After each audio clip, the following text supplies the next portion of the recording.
मिर्जा कादियानी साहब का ये फरमाना है कि उनको जो नबूवत दी गई थी वो गैर हकीकी थी और नाकस थी। अभी मैं आपके सामने ना पहले 2 रेफरेंस लगाती हूँ, इन दोनों को देखिए, फिर उस पर मजीद बात करते हैं। रूहानी खजाइन जिल्द नंबर 3, किताब का नाम है अजाले ओहाम और इस किताब का सफा नंबर है 407। देखिए, कोशिश तो भरपूर की उन्होंने खुद को नबी साबित करने की, बड़ी बहसें भी की,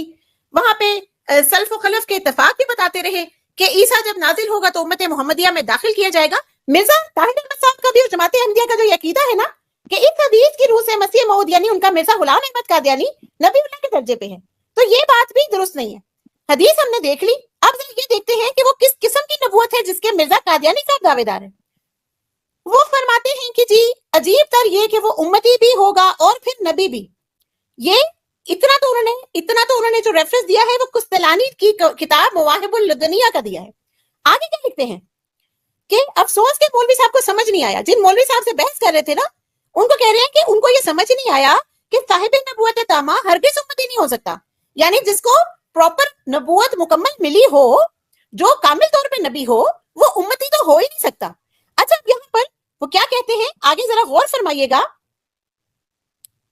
इसी से 2-3 लाइनें नीचे आ जाए। अब यहाँ पर उन्होंने क्या लिखा, अपने मतलब अपने वजूद को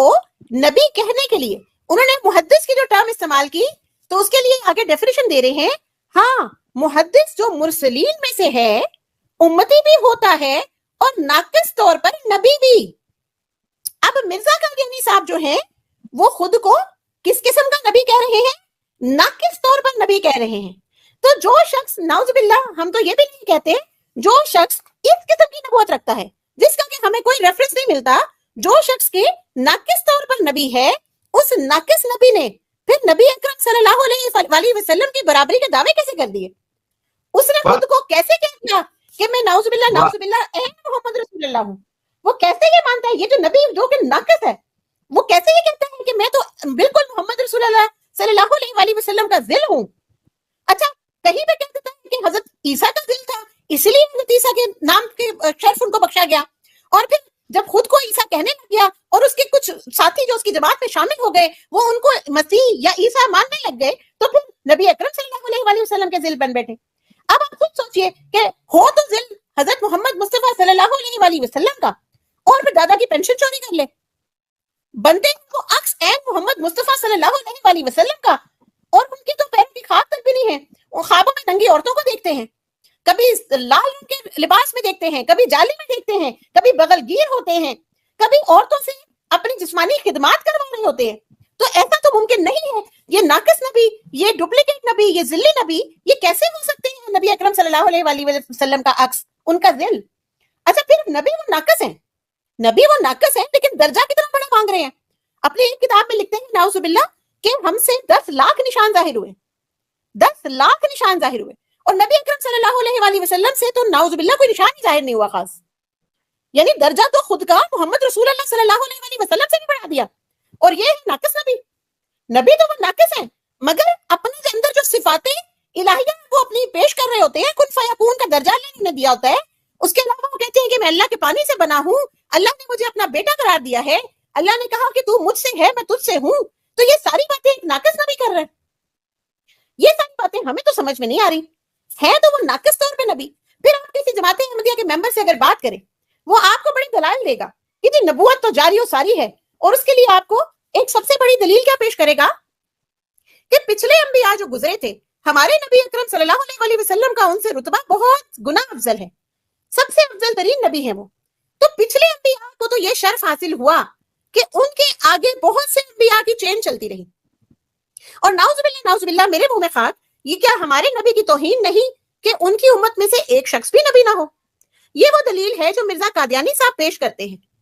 अब फिर मेरा सवाल ये है यहाँ पर जमात अहमदिया से दूसरा सवाल कि अगर हम आप ही की बात को मान लें और आप ही की तरीक पे बहस करें, तो अब आप हमें जवाब दीजिए कि क्या ये हमारे अफजल तरीन नबी अकरम सल्लल्लाहु अलैहि वसल्लम की तौहीन नहीं होगी कि पिछली उम्मतों में एक नबी के आगे चेन चली तो तमाम अंबिया कामिल थे, लेकिन सबसे अफजल तरीन नबी की चेन में एक ही नबी आया, वो भी नाकिस, वो भी डुप्लीकेट, वो भी दिल्ली। تو کیا کمال یہ کر دیا ڈاکٹر صاحب کمال کر دیا یقین ڈاکٹر صاحب کمال کر دیا آپ نے یہ بات کر کے مجھ سے رہا نہیں گیا کہ میں خاموش رہوں بہت خوبصورت بات کی آپ نے بہت خوبصورت بس اصل میں اس طرح کی توہین آمیز چیزیں دیکھنے کے بعد مجھ سے بھی رہا نہیں جاتا کہ میں خاموش ہو جاؤں یا بیچ میں کچھ سن لوں میں بھی اپنی کنٹینیوٹی میں اور فلوئنسی میں بولتی چلی جا رہی ہوں بہرحال وہ ویڈیو کلپ تو پورا نہیں چل سکا لیکن اس ویڈیو کلپ ایک چھوٹے سے مختصر سے ویڈیو کلپ میں جو کچھ میں نے سنا جو کچھ میں نے اخذ کیا اور جو مجھے اس سے لگا کہ ہمیں ڈسکس کر کے اپنے بہن بھائیوں کو بتانا چاہیے اپنے مسلمان بہن بھائیوں کو بھی آگاہی دینا چاہیے اور جماعت احمدیہ کے ان لوگوں کو جو اب تک اس کلٹ میں پھنسے ہوئے ہیں ان کو بھی آگاہی دینا چاہیے وہ میں نے آپ کے سامنے رکھ دیا جی بالکل آپ نے یاد دہانی کرا دی ہے میں اس حوالے کو ابھی بھی بھولی بیٹھی تھی حالانکہ یہ میرے فولڈر میں ہی تھا دیکھیے بات ہے وہ اصل میں کچھ زیادہ ہی جوش میں آ گئی میں کیونکہ یہ بات مجھ سے ہضم نہیں ہو رہی تھی کہ یہ لوگ دلائل پیش کرتے ہیں کہ نبی پاک صلی اللہ علیہ وسلم کی تو بہت توہین ہو جائے گی اگر کوئی نبی نہ آئے تو پھر نبی آنا وہ تھا جو نبی اکرم صلی اللہ علیہ وسلم کی سنت پہ چل بھی نہ سکا نبی اکرم صلی اللہ علیہ وسلم نے خواتین کو عورتوں کو بیٹیوں کو عزتیں دلوائی اور یہ لوگوں کی بیٹیوں کے چہرے چیک کرتا پھرتا تھا کہ گول ہے کہ لمبا یہ وہ شخص تھا جو نامحرم عورتوں کے اشتہار لگاتا پھرتا تھا سال اس نے اشتہار لگائے محمدی بیگم کے ان کو خواب دیکھتا رہا مطلب بہت افسوس کی بات ہے میں جب اس طرح کی بات کوئی سامنے آتی ہے تو آٹومیٹکلی ہمارا خون کھول اٹھتا ہے کہ نبی اکرم صلی اللہ علیہ وسلم کی امت میں ایسا ہی نبی باقی رہ گیا تھا جس میں بے تحاشا موجود تھے اچھا یہ وہ حوالہ ہے ملفوظات کی جلد نمبر 4 کا اس کو میں تھوڑا زوم بھی کر دیتی ہوں ملفوظات کی جلد نمبر 4 ہے اور صفحہ نمبر 514 ہے اب یہاں پر ان کے مسیح موعود سے سوال کیے جاتے تھے اور جو ان کے مرزا صاحب جن کو حضرت اقدس فرما رہے ہیں یہ وہ جو جواب دیے ہیں وہ ان ملفوظات میں کوٹڈ ہیں اور یہ ملفوظات کی جلد نمبر 4 صفحہ نمبر 514 سوال ہو رہا ہے جی طالب علم سوال کر رہے ہیں مرزا قادیانی صاحب سے کیا آپ مستقل نبی ہیں تو حضرت اقدس آگے سے فرما رہے ہیں کہ میرے متعلق ایسا کہنا ایک تہمت ہوگی میں اس کو کفر سمجھتا ہوں کہ کوئی مستقل نبی ہونے کا دعویٰ کرے اب سوال پھر یہ پیدا ہوتا ہے کہ جس کو حدیث نبی اللہ کہہ کے پکار رہی ہے اور نبوت کے جو تمام قسم کی قسمیں سمجھ لیں یا نبوت کے تمام دلائل جو موجود ہیں قرآن و حدیث میں وہ تو مستقل اور غیر مستقل نبی کا کوئی اختلاف پیش نہیں کرتے تو یہ کہتے ہیں غیر مستقل نبی ہیں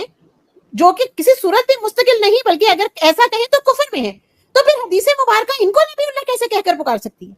سبحان اللہ ونس اگین ایک دفعہ پھر ڈاکٹر صاحب ایک دفعہ پھر یہ بات دہرا دیجیے بہت زبردست کمال کہ بقول جماعت احمدیہ کے مرزا قادیانی صاحب وہ مسیح موعود ہیں جن کو نبی اللہ کہہ کر پکارا گیا تو قرآن حدیث میں جہاں بھی نبوت کو ڈسکس کیا گیا چیک تو کر کے ذرا بتلائیے کہ وہاں پہ ناقص یا غیر مستقل نبوت کا ذکر ملتا ہے اور اگر نہیں ملتا